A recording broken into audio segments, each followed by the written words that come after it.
புக்கிட் மிர்தாஜாமில் நான் கைது செய்யப்பட்டேன். எத்தனை பேத்துக்கு தெரியும் இந்த விடயம்? அனைவருக்கும் வணக்கம். நேற்று 7ஆம் திகதி 3ஆம் மாதம் சனிக்கிழமை புக்கிட் மிர்தாஜாமில் அமைந்திருக்கும் மருத்துவர் சடாமுனீஸ்வரர் ஆலயத்தில் வருடாந்திர திருவிழா நடந்தது. எல்லாத்துக்கும் தெரியும். திருவிழா மிகவும் விமரிசையாக, செம்மையாக, எந்த ஒரு இடையூறு இல்லாமல் நடந்தேறியது. என் நண்பர்களுடன் அந்த திருவிழாவை காண நேற்று சென்றிருந்தேன். அப்போ ஏறக்குறைய ஒரு 3 மணி அளவில் நான் அங்கே அந்த ஆலயத்தை சென்றடைந்தேன். அப்பொழுது எனக்கு மட்டுமல்ல, மலேசியாவால் அனைத்து இந்துக்களுக்கும் காதில் தேன் மாதிரி ஒரு நல்ல செய்தி பாய்ந்தது.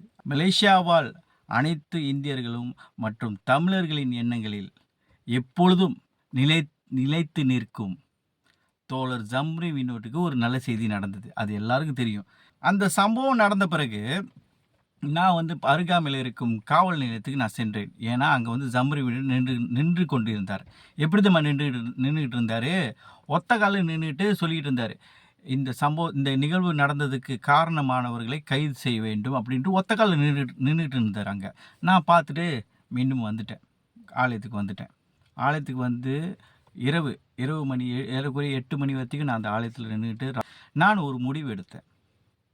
அந்த சம்பவத்தில் ஈடுபட்டவர்கள் யார் என்று எனக்கு தெரியாது. ஆனால் அவர்களுக்காக நான் என்ன செஞ்சேன்னா, டிக்டாக் நேரலையில் நான் பகிரங்கமாக ஒப்புக்கொண்டேன். அந்த மரியாதை செலுத்தியவன் நான். தோழர் ஜம்ரி வினோட்டுக்கு மரியாதை செலுத்தியவன் நான் என்று பகிரங்கமாக டிக்டாக் நேரலையில் ஒப்புக்கொண்டேன். அந்த விடயத்தை, அந்த சம்பவத்தை நான் நேரடியாக நேரலையில் ஒப்புக்கொண்ட பிறகு 5 நிமிடம் தான் தெரியுங்களா, என்னை ஒரு 5-6 காவல்துறை அதிகாரிகள் என்னை சுற்றி வளைச்சிட்டு என்னோட தொலைபேசியை வாங்கிட்டாங்க. அப்புறம் என்னை ஒரு ஓரமாக ஒரு இடத்துக்கு கூப்பிட்டு போனாங்க.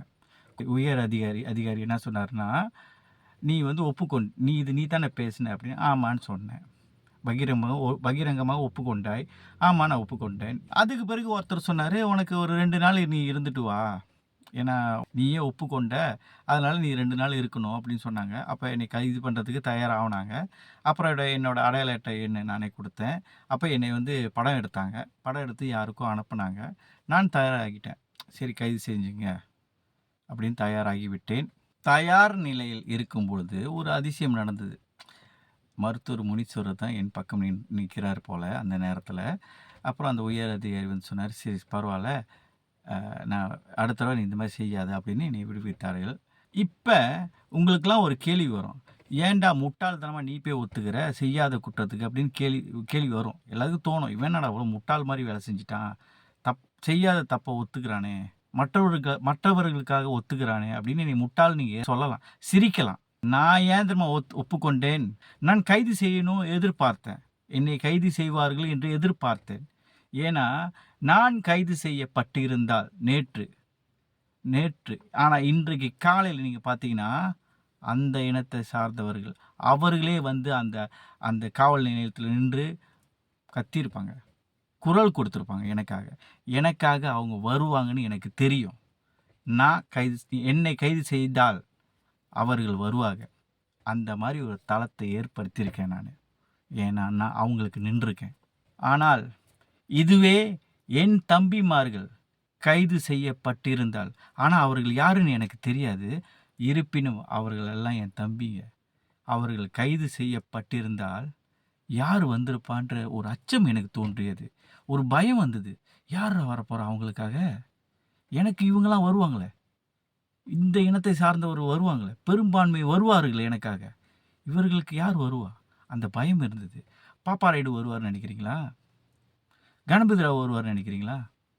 எந்த ஒரு அரசியல்வாதியும் வந்திருக்க மாட்டாங்க.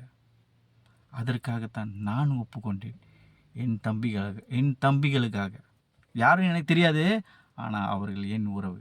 அதன் பிறகு ஒரு தகவல் வந்தது, இந்த தோழர் ஜம்ரி வினோட் மீண்டும் விடிய காலையில் ஏறக்குறைய ஒரு 4 மணிக்கு அந்த வட்டாரத்துக்கு வருவதாக ஒரு தகவல் வந்தது. எல்லாரும் போயிட்டாங்க. ரதம் ஊர்வலம் முடித்து விட்டு எல்லாம் உபயம்லாம் முடிந்த பிறகு எல்லாரும் வீட்டுக்கு போயிட்டாங்க.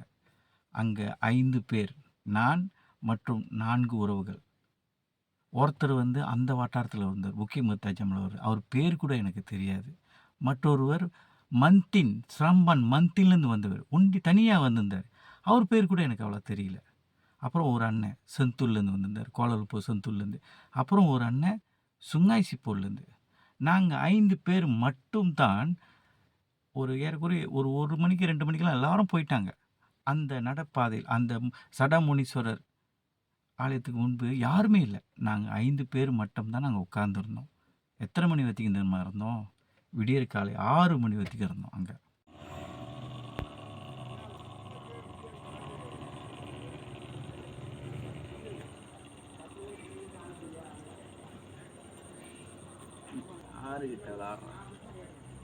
ஏன் நாங்கள் அங்கே அங்கே இருந்தோம்னா 5 பேர் மட்டும் இருந்தோம்னா பரவாயில்ல, நாங்கள் நிற்கிறோம். சடாமுனீஸ்வரருக்கு நாங்கள் ஒரு நாள் காவலாளர்களாக இருந்தோம். ஏன்னா அந்த அடிப்பட்ட பாம்பு திரும்பி கொத்துறதுக்கு வரும். அது பாம்பு, அப்போ கொத்துறதுக்கு வரும். அதனால தான் நாங்கள் நின்னோம். அப்புறம் எங்களுக்கே தெரிய வந்தது, அது பாம்பு இல்லை, அது வந்து ஒரு குள்ளநரி. அது நேரடியாக மோதாது, எல்லாம் தில்லு முள்ளு தான் பண்ணோம் அப்படின்னு எங்களுக்கு தெரிய வந்தது. அப்போ 6 மணி வரைக்கும் அங்கே இருந்தோம். எல்லாருக்கும் நன்றி சொல்லி இறுதியாக தலை வணங்கி கொண்டு நம்ம சலாய் முனீஸ்வரருக்கு வணங்கி கொண்டு இப்போ தான் ஒரு ஏறக்குறைய 11 மணிக்கு வந்து தஞ்சமலையில் வந்து சேர்ந்தேன். வீட்டுக்கு போகிறேன். ஒன்று மட்டும் நினச்சிக்கங்க, நம்ம ஒற்றுமையாக இருந்தோம், எதையும் சாதிக்கலாம். இது உங்கள் மலேசியா தமிழனின் ஒரு வேண்டுகோள். தமிழன்டா நான், சொன்னால் வந்து நிற்பேன். நன்றி, வணக்கம்.